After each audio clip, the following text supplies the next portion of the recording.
আসসালামু আলাইকুম, কেমন আছেন সবাই? আশা করি সবাই ভালো আছেন। এই সামনে কুরবানি ঈদ উপলক্ষে আমি এই গরুটি বিক্রি করতে চেয়েছিলাম এবং পাইকারদের বলেছিলাম তারা গ্রামে গ্রামে যারা গরু কেনে তাদেরকে বলেছিলাম আমি একটা গরু বেচবো।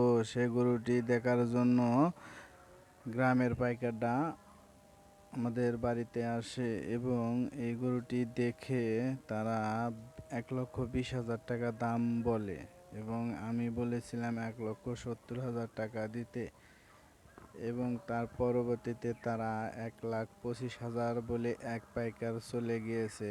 পরবর্তীতে আরেক পাইকার এসে ১,৩০,০০০ টাকা বলে গেছে, আর এর বেশি সে বলতে পারবে না। তাহলে যদি এই দামে দেওয়া যায় তে দেও। তখন আমরা প্রান্তিক খামারিরা ভাবি যে এই গরুটি যদি ১,৩০,০০০ টাকা বেচতে হয় তাহলে এরা পরবর্তীতে তো আর কোনো গরু পালা যাবে না, কারণ এসব গরু পালতে হলে আমরা প্রান্তিক খামারিদের মরণ ছাড়া আর কিছুই না, এদের খাদ্য অনেক খিলাতে হয় এবং পরবর্তীতে এই গরুটি গ্রামের পাইকারদের কাছে বিক্রি না করে আমরা হাটে তুলে নিয়ে গেলাম, যাতে দেখলাম যে হাটে কত টাকা দাম হয়।